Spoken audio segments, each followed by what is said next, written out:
ಅದಕ್ಕೆ ನಾನು ಹೇಳ್ದಲ್ಲ, ಮೊದಲು ನಾನು ಫಸ್ಟ್ ಇದನ್ನು ಬೇವರ್ಸಿಕ್ ಪಾತ್ರ ಅಂತ ಅನ್ನಿಸ್ತು. ಇವರಿಗೆ ಎಂಟರ್ಟೈನ್ಮೆಂಟ್ ಅಂದರೆ ಬೇರೆನೆ, 8:30 ಮೇಲೆ ಎಂಟರ್ಟೈನ್ಮೆಂಟ್ ಇರುತ್ತೆ. ಏನಿಲ್ಲ, ಪ್ರಯತ್ನಗಳು ಇರ್ತವೆ, ಕೆಲವರು ಇಷ್ಟ ಆಗೋದು ಇಷ್ಟ ಆಗ್ತಿರೋದು, ಅದು ನಡೀತಾನೆ ಇರ್ತದೆ, ಏನು ಮಾಡೋಕ್ಕಾಗಲ್ಲ. ಅದು ಗೊತ್ತಾಗ್ಬಿಟ್ರೆ ನನಗೆ ಅಷ್ಟೀಗಲ್ಲ ಆಸ್ಕರು ಭಾಸ್ಕರು ಸೀಸ್ಕರು ಎಲ್ಲ ತೊಗೊಂಡ್ಬಿಡ್ತಿದ್ದೆ. ಕತ್ಲೆ ಬೆಳಕು ಇನ್ನೂ ಅಲ್ಲದೆ ಏನು ಹೇಳ್ದೆ ಬೇರೆ ಏನೋ ಇದೆಯಲ್ಲ. ಎಲ್ಲ ಮಾಧ್ಯಮದವ್ರಿಗೂ ಥ್ಯಾಂಕ್ ಯು ಸೋ ಮಚ್. ಎಲ್ಲ ಕ್ಯಾರೆಕ್ಟರ್ ಬಗ್ಗೆ, ಸಿನಿಮಾ ಬಗ್ಗೆ ಸರ್ ಹೇಳಿದ್ದಾರೆ.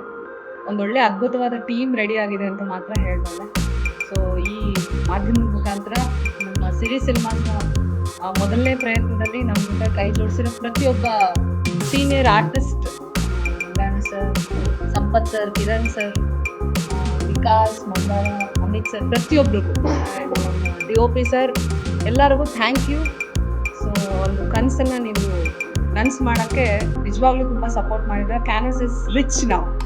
Thank you so much. ಅವ್ರ ಯಜಮಾನರು ಲಾಯರು.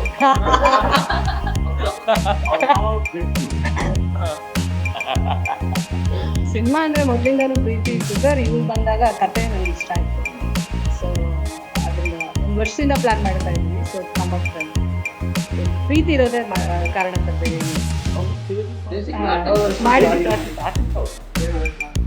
ಮೊದಲನೇ ಪ್ರೆಸ್ ಮೀಟ್ ಆಗಿರೋದ್ರಿಂದ ಜಾಸ್ತಿ ಏನು ಬಿಟ್ಕೊಡುವಂಥದ್ದಿಲ್ಲ. ಬಟ್ ಒಂದು ಖುಷಿ ಏನಪ್ಪಾ ಅಂದ್ರೆ ಒಳ್ಳೆ ಒಂದು ಕಂಟೆಂಟ್ ಓರಿಯೆಂಟೆಡ್ ಸಿನಿಮಾ ಆಗ್ತಾ ಇದೆ. ನಿಜ ಜೀವನದಲ್ಲಿ ನಾನು ಲಾಯರು, ಈಗ ನನಗೆ ಲಾಯರ್ಸ್ ಇದ್ದಾರೆ. ತುಂಬಾ ಒಳ್ಳೆಯ ಒಂದು ಕತೆ ಬಂದಿದೆ. ಅಂಡ್ ಇವತ್ತಿನ ದಿನಕ್ಕೆ ಇದೊಂದು ಹೊಸ ಟ್ರೆಂಡ್. ಕೆಲವೊಂದು ವರ್ಷಗಳಿಂದ ಕಂಟೆಂಟ್ ಸಿನಿಮಾಗಳು, ಒಳ್ಳೆಯ ಕಂಟೆಂಟ್ ಸಿನಿಮಾಗಳು. ಈಗ ನಾನು ಯಾವಾಗಲೂ ಹೇಳ್ತೀನಿ, ಈಗ ಮಲಯಾಳಂ ಆಗಲಿ ತಮಿಳಲ್ಲಾಗಲಿ ಒಳ್ಳೆ ಕಂಟೆಂಟ್ ಸಿನಿಮಾಗಳು ಬಂದಾಗ ಇಲ್ಲಿತ್ತು ಸಾಕಷ್ಟು ಮಾತಾಡ್ತೀವಿ ನಾವು ಪ್ರತಿ ಸಲ. ಒಳ್ಳೆ ಕಂಟೆಂಟ್ ನೋಡಬೇಕು. ಅದರಲ್ಲೂ ಕ್ರೈಮ್ ಥ್ರಿಲ್ಲರ್ಗಳು ಭಾಳ ಇವತ್ತು court room drama, police drama, crime ಥ್ರಿಲ್ಲರ್ಗಳು ಭಾಳ ಹೆಸರನ್ನು ಮಾಡ್ತಾ ಇದೆ. ಸೊ ಅದೆಲ್ಲರಿಗಿಂತ ವಿಭಿನ್ನವಾದಂಥ ಒಂದು ಕತೆ ಇಲ್ಲಿದೆ, ವಿಭಿನ್ನವಾದ ಪಾತ್ರಗಳಿದೆ, ರಿಯಾಲಿಟಿಗೆ ತುಂಬ ಹತ್ತಿರ ಇದೆ. ಅಂದರೆ ಪ್ರತಿಯೊಬ್ಬ ನಾವೆಲ್ಲರೂ ಕೂಡ ಎಲ್ಲೋ ಒಂದು ಪೊಲೀಸ್ ಎನ್ಕೌಂಟರ್ ಮಾಡಿರ್ತೀವಿ, ಕೋರ್ಟ್ ಎನ್ಕೌಂಟರ್ ಮಾಡಿರ್ತೀವಿ, ಎಲ್ಲರಿಗೂ ಎಲ್ಲ ರಿಲೇಟ್ ಆಗುತ್ತೆ. ಪೊಲೀಸ್ ಸೀಕ್ವೆನ್ಸು ಏನೋ ಒಂದು ಬಂದಾಗ ನಾವೆಲ್ಲೋ ಒಂದು ಸಣ್ಣ ಒಂದು ಟ್ರಾಫಿಕ್ ಒಂದು ಫೈನಿಂದ ಹಿಡಿದು ಏನೋ ಒಂದು ಫ್ಯಾಮಿಲಿಯಲ್ಲಿ ನಡೆಯುವಂಥ ಒಂದು ಕ್ರೈಮು, ಏನೋ ಒಂದು ಇದಕ್ಕೆ ನಮಗೆ ಪೊಲೀಸ್ ಆಗಲಿ, ಸ್ಟೇಷನ್ ಆಗಲಿ, ಕೋರ್ಟ್ ಆಗಲಿ ರಿಲೇಟ್ ಆಗುತ್ತೆ. ಸೊ ಪ್ರತಿಯೊಬ್ಬರು ಈ ಸಿನಿಮಾನ 100% ಎಂಜಾಯ್ ಮಾಡ್ತೀರಾ. ಆ್ಯಂಡ್ ಇನ್ನು ಮುಂದಿನ ಪ್ರೆಸ್ ಮೀಟ್ಗಳಲ್ಲಿ ಸಾಕಷ್ಟು ಕತೆ ಬಗ್ಗೆ ಆಗಲಿ, ಪಾತ್ರಗಳ ಬಗ್ಗೆ ಆಗಲಿ, ಹಾಡುಗಳು, ಇನ್ನಷ್ಟು ವಿಷಯಗಳನ್ನ ನಾವು ಶೇರ್ ಮಾಡ್ತೀವಿ. Thank you. ನನ್ನ ಹೆಸರು ಮಂದಾರ ಅಂತ. ಈ ಹಿಂದೆ ಬ್ಲಿಂಕ್ ಸಿನಿಮಾ ಅಥವಾ Old Monk, Achar and Co ಇದರಲ್ಲಿ ಕಾಣಿಸ್ಕೊಂಡಿದ್ದೀನಿ. ಬ್ಲಿಂಕ್ ಆದ್ಮೇಲೆ ನಾನು ಒಂದು ಒಳ್ಳೆ ಸ್ಕ್ರಿಪ್ಟ್ ಬರ್ಲಿ ಅಂತ ತುಂಬಾ ಕಾಯ್ತಾ ಇದ್ದೆ. ಆಲ್ಮೋಸ್ಟ್ 1 ರಿಂದ 1.5 ವರ್ಷ ಕಾದಿದ್ದೀನಿ. ಅದಾದ್ಮೇಲೆ ನನ್ಗೆ ಬಂದಿದ್ದು ಸ್ಕ್ರಿಪ್ಟ್ ಇದು ಪಾರ್ಸನ್ ಪ್ರಪಂಚ. ನೋಡಿದ ತಕ್ಷಣನೇ ನಾನು ಆಲ್ರೆಡಿ ಫಿಕ್ಸ್ ಆಗ್ಬಿಟ್ಟಿದ್ದೆ, ಇದನ್ನ ಮಾಡ್ಲೇಬೇಕು, ಈ ಪಾತ್ರ ಮಾಡ್ಲೇಬೇಕು ಅಂತ. ನಂದು ಒಂದು ಜೆನ್ಸಿ ಪಾತ್ರ ಮಾಡ್ತಾ ಇದ್ದೀನಿ. ಜೆನ್ಸಿ ಹುಡುಗಿ, ಅದು ಒಂದ್ ಸ್ವಲ್ಪ ಅನ್ಎಕ್ಸ್ಪ್ಲೋರ್ಡ್ ಅಂತ ಅನ್ನಿಸ್ತು ನನ್ಗೆ. ಯಾಕೆಂದ್ರೆ ಈಗ ಒಂದ್ ಮಿಲೇನಿಯಲ್ ಅಥವಾ ಅಂದ್ರೆ ಆ ಪಾತ್ರಗಳು ಯಾವಾಗ್ಲೂ ಒಂದು ಕೆಟ್ಟ ರೀತಿನೇ ಇರುತ್ತೆ.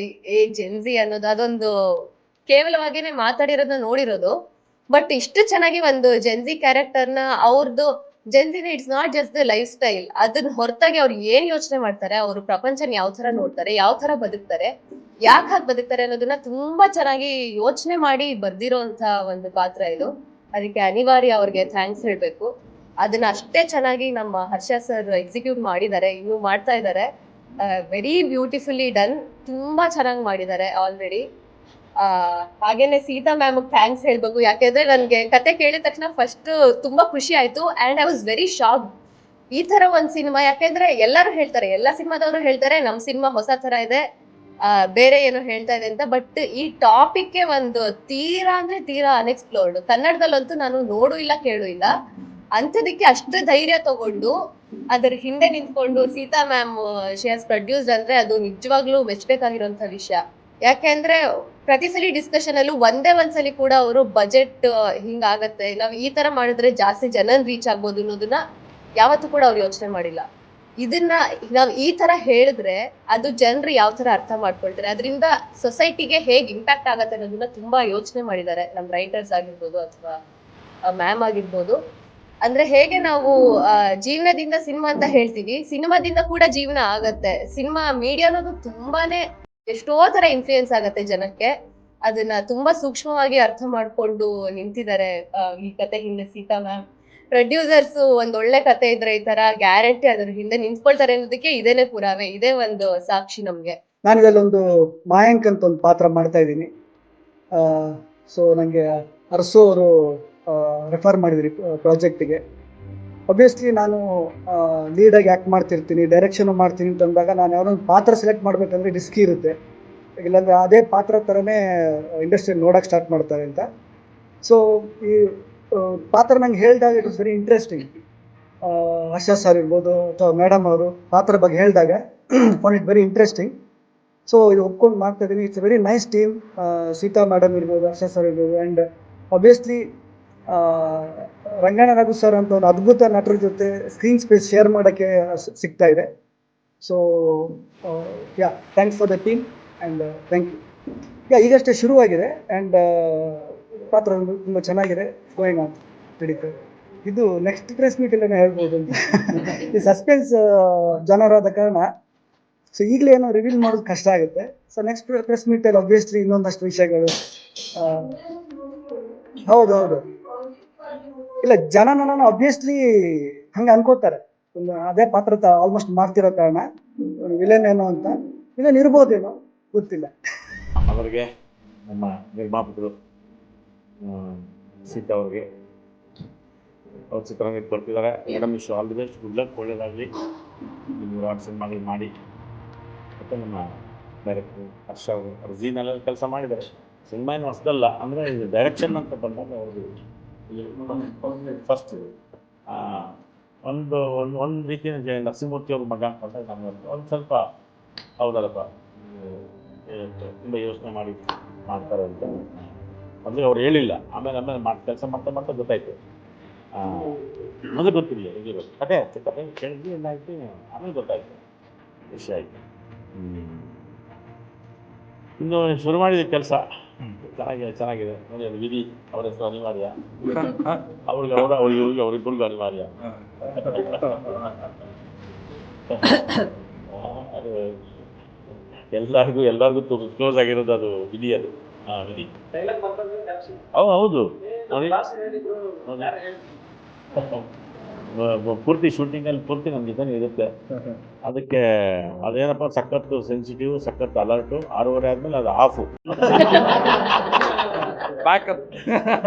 6:30ಗೆ ಆಫ್. ಅದು ಆನಲ್ಲ, ಎಲ್ಲಿ ಆನು ನಮ್ದು 0 ಗಂಟೆ ಬಲ್ಪ್ ಅದಿಲ್ಲ.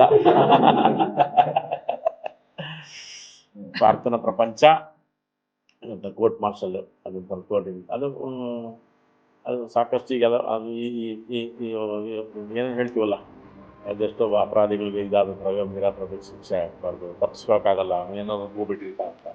ಅವೆಲ್ಲವೂ ಅಲ್ಲದೆ ಏನೋ ಒಂದು ಯೋಚನೆ ಮಾಡಿದ್ದಾರೆ ಹೊಸ. ಅದನ್ನು ನಿಜವೇ ಇನ್ನು ಕತೆ ಕೇಳಿದ್ರಿಂದ ಎಲ್ಲ ಕೆಲಸ ಮಾಡೋಕ್ಕೆ ಶುರು ಮಾಡಿದ್ರಿಂದ ನಮ್ಗೆ ಅದರದ್ದು ಎಲ್ಲ ಮಧ್ಯಗಳು ಒಂದೊಂದೇ ಈಗ ಓಪನ್ ಆಗ್ತಿದೆ. ನಾಯಕನಾಗಿ ಕನ್ನಡ ಚಿತ್ರಕ್ಕೆ ಇನ್ನೊಬ್ಬ ಹೊಸ ನಾಯಕ ನಟ ಬರಲಿ. ಇನ್ನೊಂದು ಏನಪ್ಪ ಈ ಕ್ರಾಂತಿ ಅಂತ ಇನ್ನೊಂದು ಇದು ಮಡಿಕೇರಿ ಕಳಿ, ಇದು ಅದೇ ನಮಗೆ ಖುಷಿ ಆಗಿದೆ. ಅಲ್ಲಿ ಹೀರೋಯಿನ್ಗಳು ಅಬ್ಬರಿಸ್ಬಿಟ್ರು, ನೀನು ವೆರಿ ಗುಡ್. ಕರ್ನಾಟಕದ ಎಲ್ಲ ನನ್ನ ತುಂಬ ಹಿಂದೆನೇ ಹೇಳಿದ್ದೆ ನಾನು, ಕರ್ನಾಟಕದ ಎಲ್ಲ ಮೂಲೆಯಿಂದ ಕಲಾವಿದರು ನಾಯಕರು ಬಂದು ಅವಾಗ ನಮಗೆ ಒಂದು ಕಲೆಕ್ಷನ್ಗೆ ಒಂದು ರೀತಿ ಚೆನ್ನಾಗಿರುತ್ತೆ. ಆದರೆ ಇವ್ರ ಕಡೆ ಥಿಯೇಟ್ರ್ ಕಮ್ಮಿ, ಇವ್ರಿಗೆ ಎಂಟರ್ಟೈನ್ಮೆಂಟ್ ಅಂದರೆ ಬೇರೆನೆ. 8:30 ಮೇಲೆ ಎಂಟರ್ಟೈನ್ಮೆಂಟ್ ಇರುತ್ತೆ. ಇವ್ರ ಮದುವೆ ಎಂಟರ್ಟೈನ್ಮೆಂಟ್ ಇವ್ರಿಗೆ. ಎಲ್ಲಿ ಮಡಿಕೇರಿ ಎಲ್ಲ ಸುತ್ತಾಕೋದು ಥಿಯೇಟ್ರ್ ಇಲ್ಲ. ಕೊಡ್ತಾಯಿತ್ತು ಸರ್ ಹೊಸದು. ಇದೇ ರೀತಿ ನಿಮಗೆ ಪ್ರೋತ್ಸಾಹಲಿ ನಮ್ಮ ಪ್ರಾರ್ಥನಾ ಪ್ರಪಂಚ ತಂಡಕ್ಕೆ ಎಲ್ಲ ವಿಷಯ ಆಗಿರುತ್ತೆ. ನಿಮಗೋಸ್ಕರ ಒಳ್ಳೇದಾಗಲಿ. ತುಂಬ ಒಳ್ಳೆ ಕ್ಯಾರೆಕ್ಟರ್. ಹೌದು, ಅವ್ರಿಗೆ ಹೇಳಿದ ಅದೇ ನಂಗೆ ಆ ಪದಗಳು ಅರ್ಥ ಆಗಿಲ್ಲ. ಡೆನ್ಸಿ ಅಂತ ಹೇಳಿದಾಗ ನಂಗೆ ಅರ್ಥ ಆಗಲಿಲ್ಲ. ಅದೇ ನಂಗೆ ಅರ್ಥ ಆಗಿಲ್ಲ. ನಿಜವಾಗ್ಲೂ ಅವ್ನು ಬೇರೆ ಥರದ್ದು ಈ ವರ್ತಮಾನಕ್ಕೂ ಹತ್ತಿರವಾದಂಥ ಪಾತ್ರ. ರಿಯಲಿ ತುಂಬ ಚೆನ್ನಾಗಿದೆ. ಅವ್ರು ಯಾರು ಸಾಕು ಅಂತ ಕೂಗು ನಕ್ಕರೆ ನೀನು ಪುಣ್ಯನಮ್ಮ, ನಗರಿ ಬೇಡ, ನಾನೇನು ಬೇಡ ಅಂದ್ರೆ ನಗರಿ.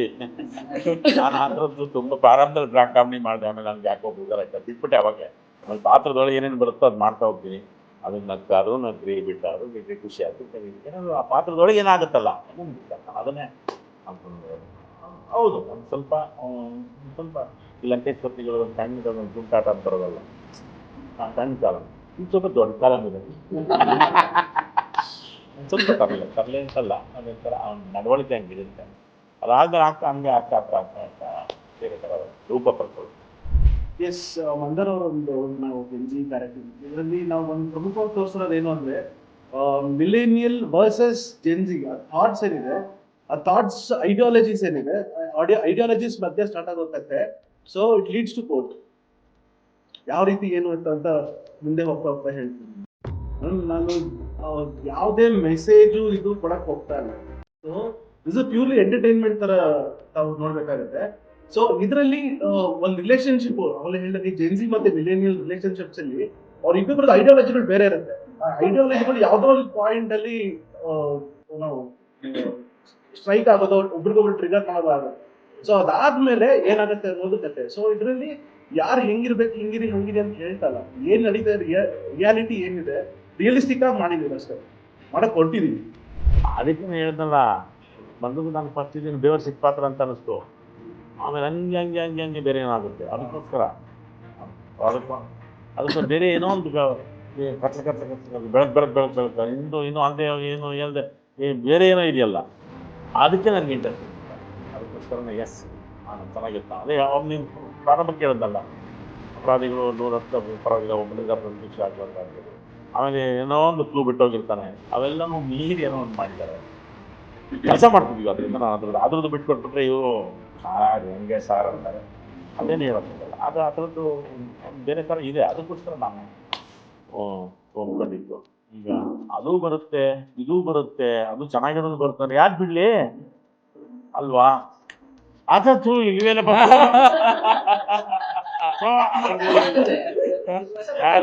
ಯಾರಿಗಾರು ಲವರ್ ಇಲ್ಲ, ಈ ಹುಡುಗಿ ನನ್ನ ಲವರ್ ಅಲ್ಲ, ಇವ್ರು ನನ್ನ ಲವರ್ ಅಲ್ಲ,